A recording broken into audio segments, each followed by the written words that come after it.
স্বাগত দীপ্ত সংবাদে, সাথে আছে আমি কাজী আসিফুজ্জামান। ত্রয়োদশ জাতীয় সংসদ নির্বাচনে নির্বাচিত সংসদ সদস্যদের গেজেট প্রকাশ করেছে নির্বাচন কমিশন।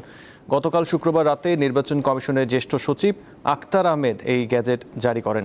গেজেটে নির্বাচিত সংসদ সদস্যদের নাম, পিতা বা স্বামীর নাম, মাতার নাম এবং ঠিকানা প্রকাশ করা হয়েছে।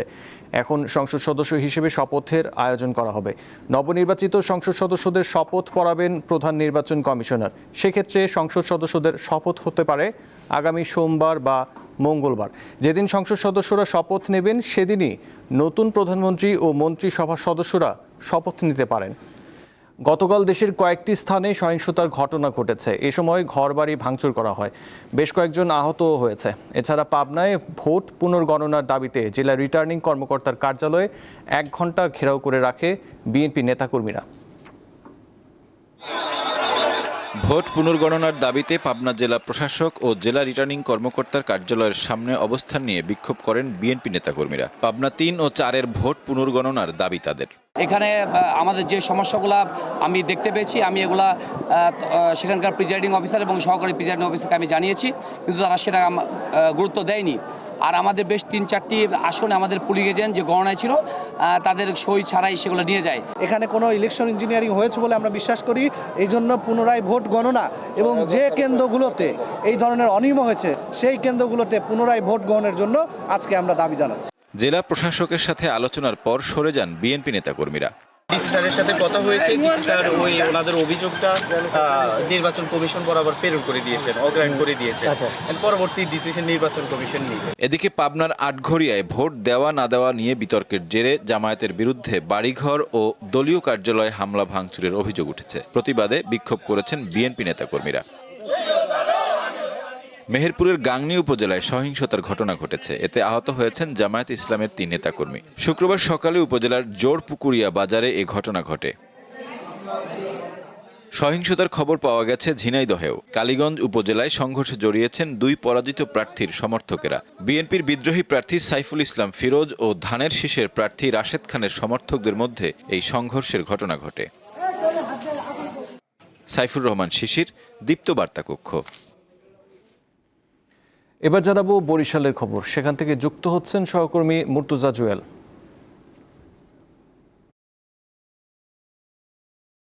ফলের নির্যাস ও দুধের সমন্বয়ে Polar tornado green apple ice cream. মন ভালো থাক।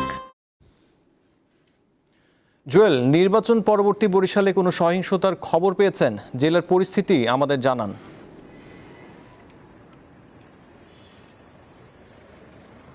আসিফ, নির্বাচন পরবর্তী বরিশাল জেলার 6টি সংসদীয় আসনের পরিস্থিতি একেবারেই স্বাভাবিক রয়েছে। প্রার্থীরা তারা নেতাকর্মীদের সঙ্গে শুভেচ্ছা বিনিময় করছেন, ফুল গ্রহণ করছেন, মিষ্টিমুখ করিয়েছেন।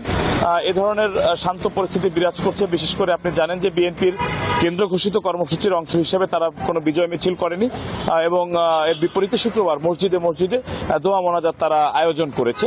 তবে 3টি ছোট ছোট ঘটনার সংবাদ আমরা পেয়েছি। এর মধ্যে বরিশালের বানারীপাড়া উপজেলার বানারীপাড়া উপজেলা জাসদের সাধারণ সম্পাদক বিধান কবির, তাকে মারধর করা হয়েছে।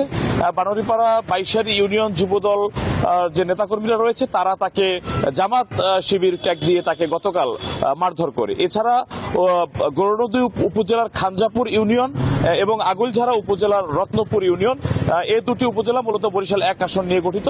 সেখানে স্বতন্ত্র প্রার্থীর পক্ষে কাজ করার অভিযোগে 2 জনকে মারধর করা হয়েছে এবং একটি বসতঘর ভাঙচুর করা হয়েছে। তবে আসিফ, এগুলো কিন্তু একেবারেই তৃণমূল পর্যায়ের যারা নেতাকর্মী তাদের মধ্যে কিন্তু এই ছোট ছোট ঘটনাগুলো ঘটেছে। এগুলো কিন্তু ঊর্ধ্বতন কর্তৃপক্ষ কিংবা যারা পদধারী নেতাকর্মী রয়েছেন তারা কিন্তু অকিবহল না, এটি আমরা জানতে পেরেছি। বরং আমরা কিন্তু দেখেছি যে নির্বাচনে যারা বিজয়ী তারা কিন্তু এক ধরনের সহাবস্থানের রাজনীতি করার প্রতিশ্রুতি দিচ্ছেন। তারা তাদের ফেসবুক পেজে ভিডিও বার্তার মাধ্যমে, পোস্টের মাধ্যমে তারা কিন্তু বলছেন যে সকলকে নিয়ে পরাজিত প্রার্থী সহ যারা প্রতিদ্বন্দ্বিতা করেছেন, প্রতিপক্ষের হয়ে কাজ করেছেন, তাদের সকলকে নিয়ে তারা কাজ করবেন, এমনটি কিন্তু এখানে বলা হচ্ছে। বরিশাল বিভাগ জুড়ে কিন্তু আমরা একই চিত্র দেখেছি। বিশেষ করে আমি একটি বিষয় উল্লেখ করতে চাই, পটুয়াখালীর যিনি জামাতের প্রার্থী শফিকুল ইসলাম মাসুদ নির্বাচিত হয়েছেন, তিনি কিন্তু তার প্রতিদ্বন্দ্বী প্রার্থীর কাছে মিষ্টি নিয়ে গিয়েছেন এবং তাকে বলেছেন যে আপনি আমার থেকে অনেক মুরব্বী, আপনি আমাকে সরাসরি নির্দেশ করবেন, আমি আপনার নির্দেশ পালন করবো, আমাকে আপনি অনুরোধ করবেন না। এই ধরনের সহাবস্থানের বার্তা কিন্তু আমরা আসলে এবারে নির্বাচনের পরে আমরা প্রতিদ্বন্দ্বী প্রার্থীদের মধ্যে দেখতে পাচ্ছি।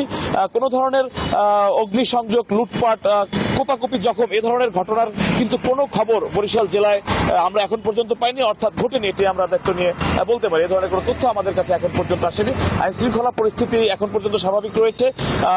এখনো সড়কে সেনাবাহিনী, র্যাব সদস্যরা তারা মোতায়েন রয়েছেন। বিভিন্ন মোড়ে মোড়ে সেনাবাহিনীর চেকপোস্ট রয়েছে, তারা কিন্তু তল্লাশি করছেন।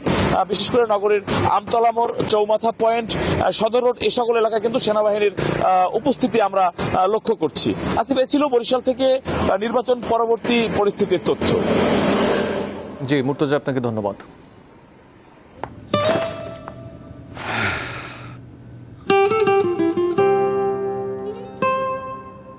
একটু ভালোবাসা ভালো করতে পারে মন। চিজি আইসক্রিমের সাথে ভেলভেটি কেকের মিশ্রণে পোলার রেড ভেলভেট আইসক্রিম। পোলার, মন ভালো থাক। এবার যাব রাজশাহীতে, সেখানকার খবর জানাতে যুক্ত হচ্ছেন সহকর্মী ইউসুফ আদনান। ফলের নির্যাস ও দুধের সমন্বয়ে Polar tornado green apple ice cream. মন ভালো থাক। আদনান, নির্বাচনের পর রাজশাহীর সার্বিক পরিস্থিতি কেমন দেখছেন? কোথাও কোনো সহিংসতার ঘটনা ঘটেছে? আসিফ, একেবারে সুষ্ঠু ও সুন্দরভাবে রাজশাহীতে এবার যে 6টি সংসদীয় আসন রয়েছে, এই 6টি সংসদীয় আসন নির্বাচন অনুষ্ঠিত হয়েছে এবং ফলাফল ঘোষণা করা হয়েছে। আমরা দেখেছি যে নির্বাচনের পরবর্তীতে একেবারে শান্ত রয়েছে এবং সুন্দর পরিবেশ বিরাজ করছে 6টি সংসদীয় আসনে। এবার এই 6টি সংসদীয় আসনের 4টিতে বিএনপির মনোনীত প্রার্থী বিজয়ী হয়েছেন এবং 2টিতে জামাত ইসলামের মনোনীত প্রার্থী বিজয়ী হয়েছেন। এর মধ্যে আপনার যে রাজশাহী 1 আসন, তানোর গোদাগাড়ি নিয়ে গঠিত, এই তানোর গোদাগাড়ি আসনের জামাতের থেকে মনোনীত প্রার্থী অধ্যক্ষ মুজিবুর রহমান তিনি নির্বাচিত হয়েছেন এবং নির্বাচিত হওয়ার পরেই তিনি জেলা রিটার্নিং কর্মকর্তার কার্যালয়ে এসেছিলেন এবং তিনি বলেছেন যে সকলকে নিয়ে সৌহার্দ্যপূর্ণভাবে আসলে এলাকার উন্নয়ন করা হবে। এছাড়া রাজশাহী সদর 2 আসনে, এই 2 আসনে বিএনপির মনোনীত প্রার্থী মিজানুর রহমান মিনু তিনি নির্বাচিত হয়েছেন এবং তিনি গতকাল জুম্মার নামাজ শেষে কথা বলেছেন এবং বলেছেন যে এলাকার উন্নয়নে সকলের সমন্বিতভাবে এলাকার উন্নয়ন করা হবে এবং রাজশাহী 3 যে আসনটি রয়েছে, রাজশাহী 3 আসনের বিএনপির মনোনীত প্রার্থী অ্যাডভোকেট শফিকুল হক মিলন নির্বাচিত হয়েছেন। নির্বাচন তো হওয়ার পরে তিনি বাসায় নেতাকর্মীদের উদ্দেশ্যে বলেছেন যে পরিবেশ শান্ত এবং কোথাও কোনো বিশৃঙ্খল অবস্থা যাতে না ঘটে সে কথা তিনি বলেছেন। এছাড়া হচ্ছে রাজশাহী 4 আসনে আমরা দেখেছি যে জামাত মনোনীত প্রার্থী আব্দুল বারী সর্দার তিনি নির্বাচিত হয়েছেন এবং রাজশাহী যে 5 আসন রয়েছে, 5 আসনে অধ্যক্ষ নজরুল ইসলাম বিএনপির মনোনীত প্রার্থী তিনি নির্বাচিত হয়েছেন এবং এলাকায় তিনি বলেছেন যে পরিবেশ যাতে শান্ত সুন্দর থাকে, কোথাও কোনো বিশৃঙ্খল অবস্থা না হয়, এই কারণে তিনি নেতাকর্মীদের নির্দেশ দিয়েছেন। এবং রাজশাহী যে 6 আসন, রাজশাহীর 6 আসনে ধানের শীষের প্রার্থী আবু সাইদ চাঁদ তিনি নির্বাচিত হয়েছেন এবং তিনি যিনি পরাজিত হয়েছেন ওই আসনের নাজমুল হক জামাতের প্রার্থী তার বাসায় গিয়েছিলেন এবং তার সাথে কোলাকুলি করে এসেছেন এবং বলেছেন যে আমরা সম্মিলিতভাবে এলাকার উন্নয়ন করব বলে জানিয়েছেন। এর আগে যদি আসিফ একটু জানিয়ে রাখি, এর আগে নির্বাচনগুলোতে যখন আমরা দেখেছি যে নির্বাচন ফলাফল ঘোষণার পর নির্বাচিত প্রার্থীর সমর্থকরা পরাজিত প্রার্থীর সমর্থকদের সাথে একটি সংঘর্ষ এবং সহিংসতাপূর্ণ আচরণ তৈরি হয়, তবে এবারকার নির্বাচন আমরা দেখেছি একেবারে সুষ্ঠু শান্তিপূর্ণভাবে হয়েছে এবং ফলাফল ঘোষণার পরও আমরা একেবারে সুন্দর পরিবেশ বিরাজ করছে, কোথাও কোনো বিশৃঙ্খলা অবস্থা আমরা খবর পাইনি। এবং আমি রাজশাহীর যে 6টি সংসদীয় আসন রয়েছে সবকটি আসনে ঘুরে দেখেছি এবং নির্বাচনের পরবর্তীতে আমরা যোগাযোগ করেছি যে কোথাও কোনো বিশৃঙ্খলা অবস্থা হচ্ছে কিনা বা কর্মী সমর্থকদের মধ্যে ধাওয়া পাল্টা ধাওয়ার যে ঘটনাগুলো ঘটে সেগুলো ঘটেছে কিনা। আমরা জানিয়েছি যে সব জায়গায় সুন্দর সুষ্ঠু পরিবেশ রয়েছে, কোথাও কোনো বিশৃঙ্খলা অবস্থার খবর পাইনি। আসলে এই ছিল আমার কাছে রাজশাহী থেকে সর্বশেষ খবর। আসিফ। ইউসুফ আদনান, আপনাকে ধন্যবাদ। কি রে, ফিরে আসলি যে? ভাবলাম একা একা তুই যদি ভয় পাস। কারো ফিরে আসা ভালো করতে পারে মন। ফলের নির্যাস ও দুধের সমন্বয়ে Polar tornado green apple ice cream. Polar, মন ভালো থাক। এবার নারায়ণগঞ্জের খবরাখবর জানাতে আমাদের সঙ্গে যুক্ত হচ্ছেন সহকর্মী গৌতম সাহা। ফলের নির্যাস ও দুধের সমন্বয়ে Polar tornado green apple ice cream. মন ভালো থাক। গৌতম, নির্বাচন পরবর্তী নারায়ণগঞ্জের পরিস্থিতি শান্ত রয়েছে আমাদের জানাবেন, এবং কোনো উত্তেজনা কিংবা সহিংসতার ঘটনা কি ঘটেছে?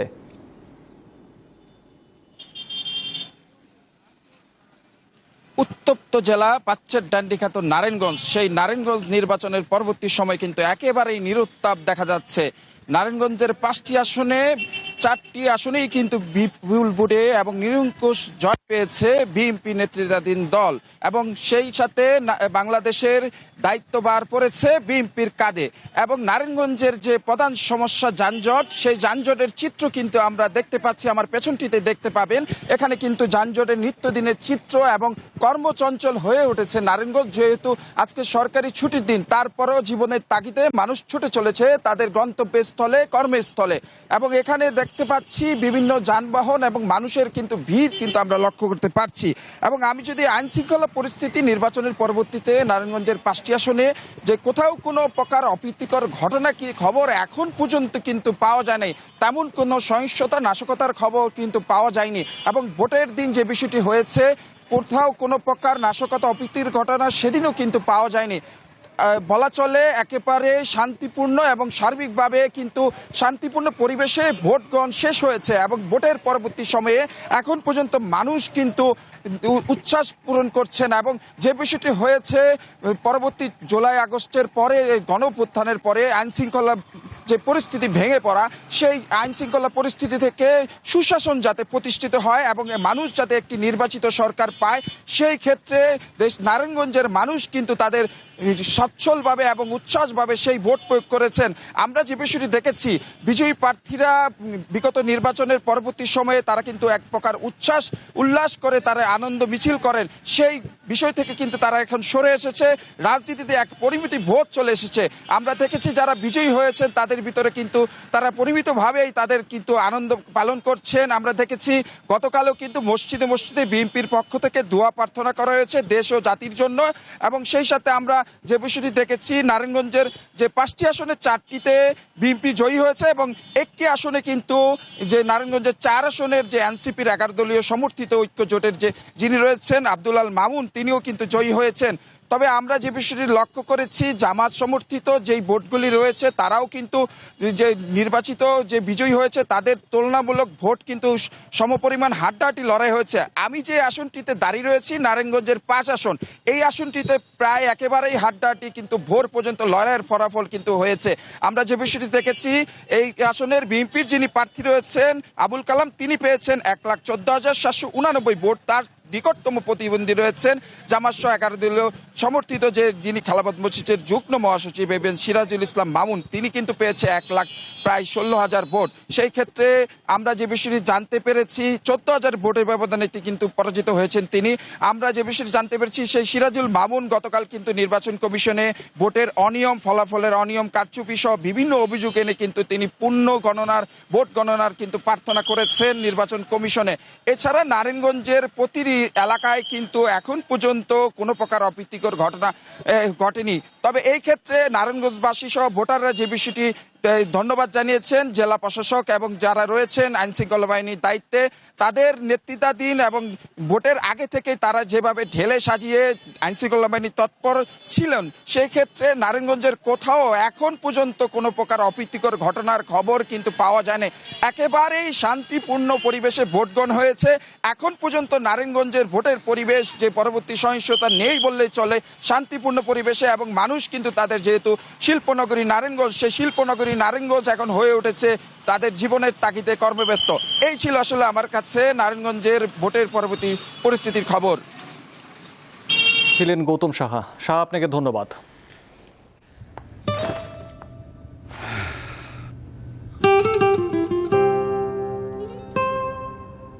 একটু ভালোবাসা ভালো করতে পারে মন। চিজি আইসক্রিমের সাথে ভেলভেটি কেকের মিশ্রণে পোলার রেড ভেলভেট আইসক্রিম। পোলার, মন ভালো থাক। ত্রয়োদশ সংসদ নির্বাচনে ঐতিহাসিক বিজয়ের জন্য বিএনপি ও দলটির চেয়ারম্যান তারেক রহমানকে শুভেচ্ছা জানিয়েছেন বিশ্ব নেতারা। নতুন সরকারের সঙ্গে একসাথে কাজ করার প্রত্যাশা জানিয়েছে প্রতিবেশী ভারত, পাকিস্তান ও চীন। এদিকে বিশ্ব গণমাধ্যমেও বেশ গুরুত্বের সাথে প্রচার হয়েছে বাংলাদেশের ভোট ও ফলাফলের খবর। ভোট শুরুর পর থেকে দুই ব্যালটের এই নির্বাচন নিয়ে ব্যাপক আগ্রহ দেখা যায় বিশ্বের সব প্রভাবশালী গণমাধ্যমের। ফলাফল ঘোষণার পর বিএনপির জয়ের খবর জায়গা পেয়েছে তাদের শিরোনামে। বিবিসি, আল জাজিরা, সিএনএন এর মতো গণমাধ্যমগুলো নির্বাচনে বিএনপির জয়কে ভূমিধস বিজয় হিসেবে অভিহিত করেছে। প্রতিবেশী দেশ ভারত ও পাকিস্তানের গণমাধ্যমের শিরোনাম জুড়েও ছিল বাংলাদেশের নির্বাচন। বিএনপির জয়কে বিশাল জয় আখ্যা দিয়েছে এনডিটিভি। তারেক রহমানকে জয়ী ঘোষণা করে প্রতিবেদন প্রকাশ করেছে পাকিস্তানের গণমাধ্যম ডন। সারা দেশে শান্তিপূর্ণ নির্বাচন হয়েছে বলে উল্লেখ করেছে তুরস্ক ভিত্তিক বার্তা সংস্থা আনাদুল্লু। এদিকে নির্বাচনে বিশাল জয়ের পর তারেক রহমানকে ফোন করে অভিনন্দন জানিয়েছেন ভারতের প্রধানমন্ত্রী নরেন্দ্র মোদী। এ সময় দুই দেশের শান্তি উন্নয়নে একে অপরের পাশে থাকার আশ্বাস দেন দুই নেতা। এছাড়া তারেক রহমানকে অভিনন্দন জানিয়েছেন পশ্চিমবঙ্গের মুখ্যমন্ত্রী মমতা ব্যানার্জি। বিএনপি চেয়ারম্যানকে নির্বাচন বিজয়ের জন্য অভিনন্দন জানিয়েছেন পাকিস্তানের প্রধানমন্ত্রী শাহবাজ শরীফ। বাংলাদেশের নতুন সরকারের সঙ্গে কাজ করার আগ্রহ প্রকাশ করেছে চীন। বিএনপিকে জানানো শুভেচ্ছা বার্তায় বেইজিং ঢাকা সম্পর্কের নতুন অধ্যায় রচনা হবে বলে প্রত্যাশা ব্যক্ত করে চীনা দূতাবাস। এর আগে শুক্রবার সকালে নির্বাচনে ঐতিহাসিক জয়ের জন্য বিএনপি ও তারেক রহমানকে শুভেচ্ছা জানায় ঢাকার মার্কিন দূতাবাস। এছাড়া বিএনপি ও তারেক রহমানকে উষ্ণ অভিনন্দনে ভাসিয়েছেন মালদ্বীপের প্রেসিডেন্ট মোহাম্মদ মুইজ্জু ও মালয়েশিয়ার প্রধানমন্ত্রী আনোয়ার ইব্রাহিম। আশরাফ শুভ, দীপ্ত, বার্তাকক্ষ। এই ছিল দীপ্ত সংবাদে। পরবর্তী সংবাদ দেখার আমন্ত্রণ রইল। এছাড়া তথ্য বিনোদনের জন্য চোখ রাখুন দীপ্ত টিভি ডিজিটাল প্ল্যাটফর্মগুলোতে। ধন্যবাদ।